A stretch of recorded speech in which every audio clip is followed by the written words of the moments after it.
Have you ever been accused of a crime besides something simple like a traffic violation? All it takes now is to be accused of a crime for police entities to confiscate your assets, to include money and any other property you may own.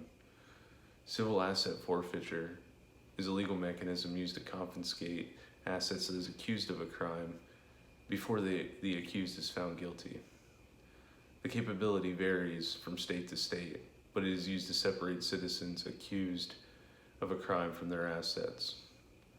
It has become highly controversial because it's seen as a punishment for someone who is merely accused and has not been found guilty.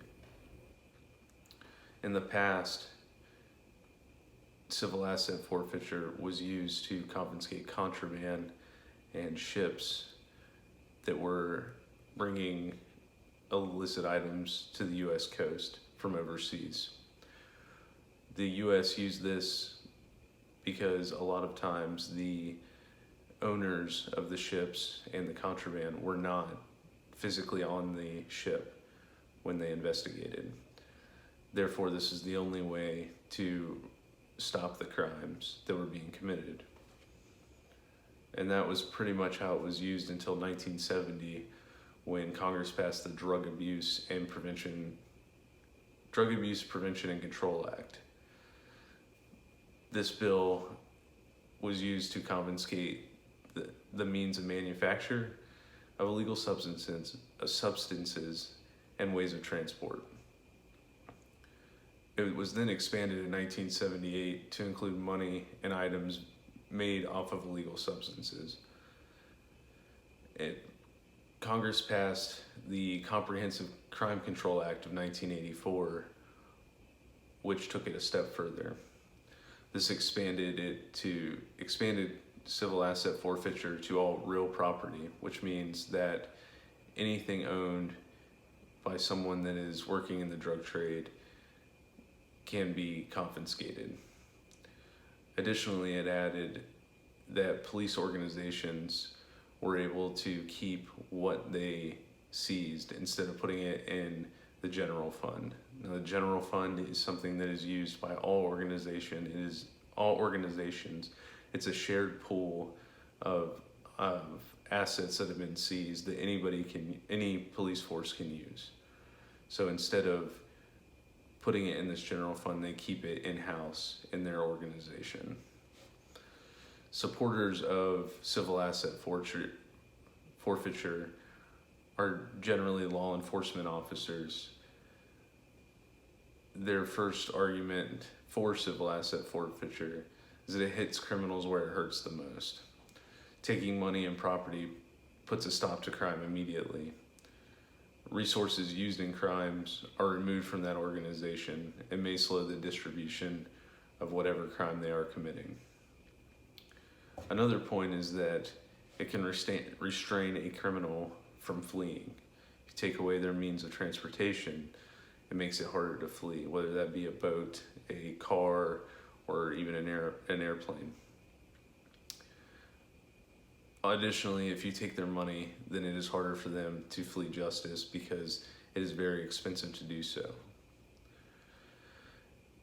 Another argument would be that they are taking from the bad and giving to the good. So they take from the criminals that are accused of doing some type of crime and seizing those assets and utilizing them for things like community outreach, for things like sting operations and undercover work.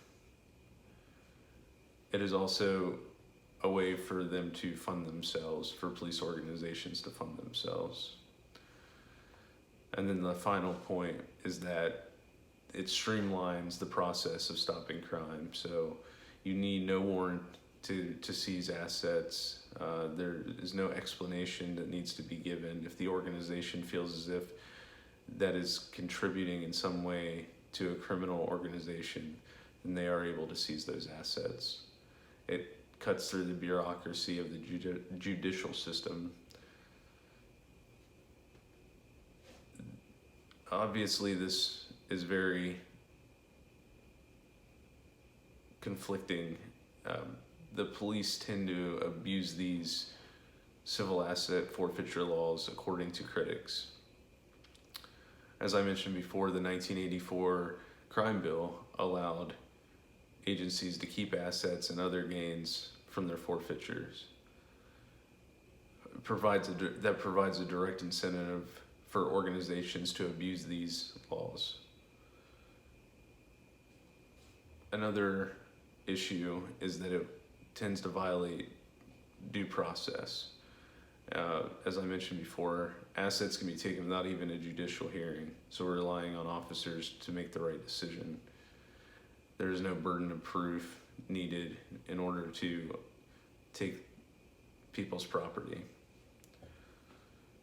Once assets are seized, the law makes it almost impossible for a citizen to get items back. The citizen is required to prove that the asset belongs to him, and generally law enforcement organizations won't cooperate because they own those assets now. In conclusion, civil asset forfeiture is a dangerous balancing act by the state. While there are some definitive positives to seizing property and funds allegedly used in criminal activities for the sake of a safer America, it has been abused often since the 1970s. No legal review beforehand means that we are trusting our law enforcement agencies to do the right thing and narrow their seizure of assets to those properties that were used in a crime. The problem with this is that the 1984 crime bill gave law enforcement a direct incentive to abuse these seizures. A citizen doesn't even need to be found guilty of a crime before all of this takes place. Thank you.